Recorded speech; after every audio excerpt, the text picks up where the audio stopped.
Bueno, muy bien. Continuamos con las teorías acerca de cómo se va instalando el tema de las adicciones en los adolescentes o incluso en los adultos. Y vimos primero el tema de las situaciones biológicas. Hay una predisposición a que determinado tipo de drogas le hagan un efecto específico en determinado tipo de personas, de acuerdo a su eh, base genética, su carga genética. Luego vamos a ver el tema de la búsqueda de sensaciones, en la experimentación adolescente principalmente. Luego el tema del peligro justamente de esta experimentación, que termine fijando el tema de que sea más allá de una situación de uso de experimentación, termine siendo situación de abuso por una sensibilidad especial, por ejemplo con el tema del alcohol, que pequeñas cantidades de alcohol produzcan un gran efecto en una persona, mientras que otra persona tiene una mayor tolerancia. La desinhibición que se produce justamente con el tema del consumo, que lleva a mayor consumo. La susceptibilidad al aburrimiento, se ve que justamente la necesidad de buscar sensaciones frente a un tema de una letargia o una energía, la falta de deseo, que se produce muy típicamente en el tema de la adolescencia, y la fuerte carga que tiene el tema social en el tema de la oferta, la implicancia que tiene el tema de observar, presenciar en las películas o en el tema del consumo cercano, y la curiosidad y las ganas de experimentar que llevan a que muchísima gente intente ver de qué se trata eso que está mostrando todo el tiempo y que produce tanto efecto. El mensaje se vuelve contradictorio en cuanto al tema de que se sabe racionalmente que produce daño, pero por algo lo consume otra gente, y esto lleva a probar el tema de las drogas. Luego entramos en tema de el círculo, lo que se llama el círculo de la dependencia, que es ante una depresión o ante una frustración, se intenta probar con ese tema de que otra gente vieron que le cambiaba el estado de ánimo, ya sea timidez y para desinhibirse, ya sea depresión y para euforizarse, ya sea para borrarse del mundo y tratar de tomar algo que lo saque del tema, y lleva a la primera experiencia con la droga. Vemos que el tema de la sensación del placer o la elevación de la autoestima siente que es algo que puede manejar el individuo, su estado de ánimo, y otorga un poder al yo. El problema sí es justamente que el círculo continúa con que una vez que pasa el efecto de la droga aparece la reaparición de la situación frustrante, una sensación de la necesidad de volver a consumir para producir ese mismo estado, y que lleva incluso a situaciones tan particulares como que, por ejemplo, los adolescentes ante la inseguridad de los primeros encuentros sexuales prueban con el Viagra, les garantiza el tema de tener una buena erección, y después en la segunda situación, como les sirvió en la primera, vuelven a probar con el Viagra cuando en realidad no lo necesitan en lo más mínimo, porque solamente son sensaciones emocionales de inseguridad frente a las primeras relaciones.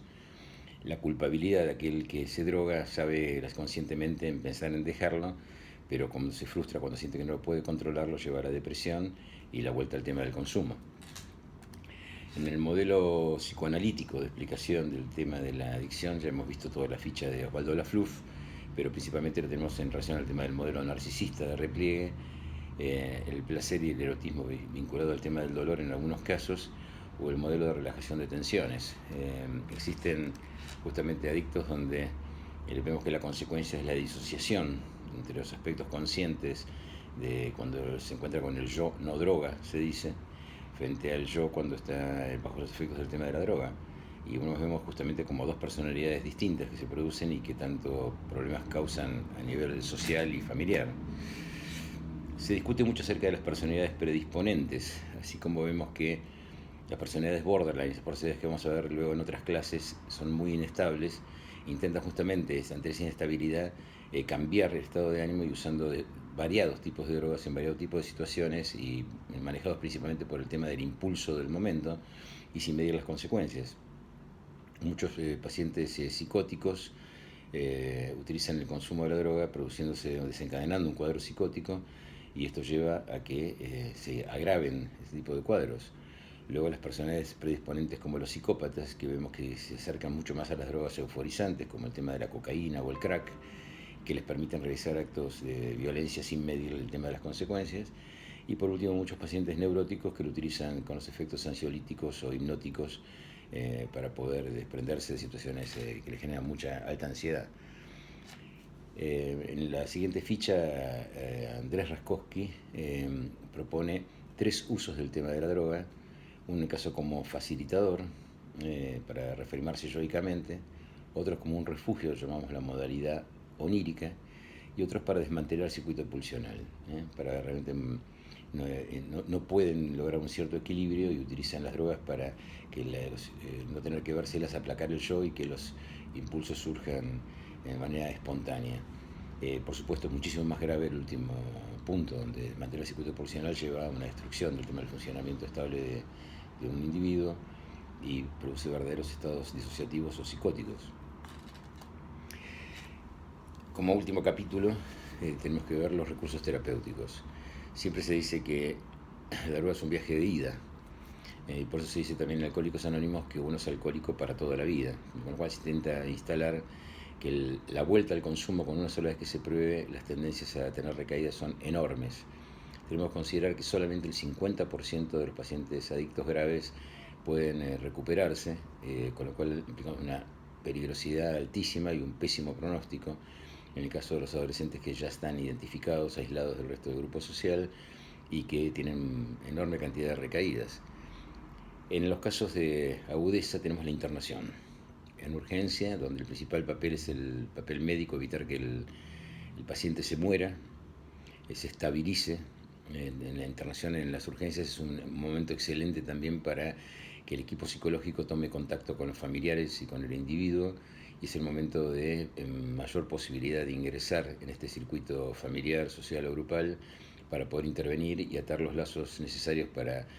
poder continuar a partir de una vez detectado el paciente, poder prevenir la siguiente recaída y pasar a la etapa de la deshabituación.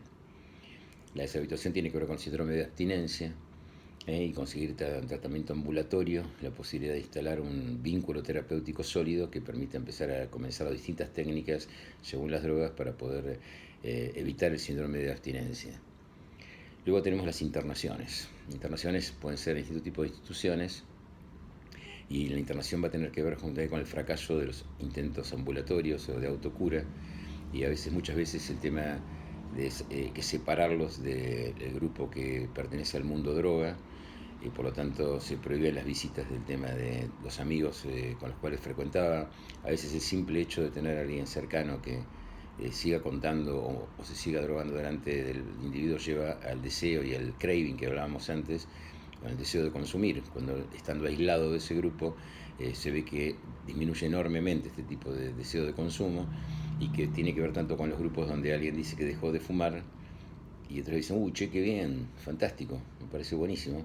y al rato dicen, pero seguro no querés uno solo, aunque sea, porque sienten que ellos se identifican con esta persona que dejó de fumar y estarían ansiosos. Entonces piensan que le ofrecen aunque sea uno para calmarlo, y en realidad terminan boicoteando el tema del tratamiento. Además demuestra que ellos no pudieron salir del tema de la droga, y cómo puede ser que salga la otra persona.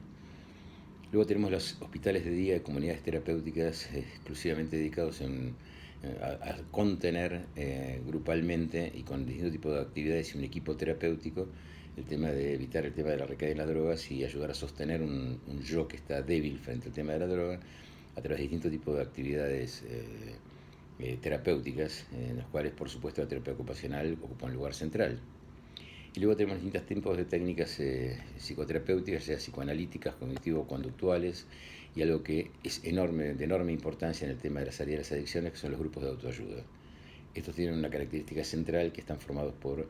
pacientes exadictos que pudieron salir de la droga, conocen todas las trampas, todos los trucos, todas las situaciones de debilidad, todos los motivos de recaída, y se le asigna una persona que lo acompañe y lo asista en los momentos para evitar el tema de la recaída. Estos grupos donde la persona cuenta su historia, se lo refuerza positivamente, cuando llevan varios días o años de abstinencia, se los premia, se los apoya en el tema del afecto y se valoriza enormemente el tema de cada paso que se da hacia el tema de la salida del tema de la droga. Quiero cerrar justamente este bloque de estos videos contándoles que van a ver ustedes unas escenas de la película Transporting. Le vamos a acompañar esto del argumento de la película. Es una película que tuvo muchísima trascendencia, primero el libro y luego la película. Originó esto del año 96, y que le origina hace muy pocos años atrás la segunda parte del tema Transporting, donde este grupo de adolescentes adictos del Reino Unido de Gran Bretaña estaban en su época consumiendo y cómo están en estado actual. Estas escenas justamente vamos a dar unas ejercitaciones para que ustedes puedan visualizar o aplicar los contenidos que vimos recién en el tema de las clases. En la bibliografía habitual de los autores clásicos van a ver los efectos y los objetivos terapéuticos desde el punto de vista médico y psicológico, y la idea es que ustedes puedan ver qué lugar de intervención hay en la prevención primaria, o sea, para evitar el tema del ingreso al mundo de las drogas, en la prevención secundaria con alguien que está en situación de abuso o de dependencia, y la prevención terciaria en el campo de la rehabilitación de las secuelas producidas por este tipo de adicciones. Muy bien,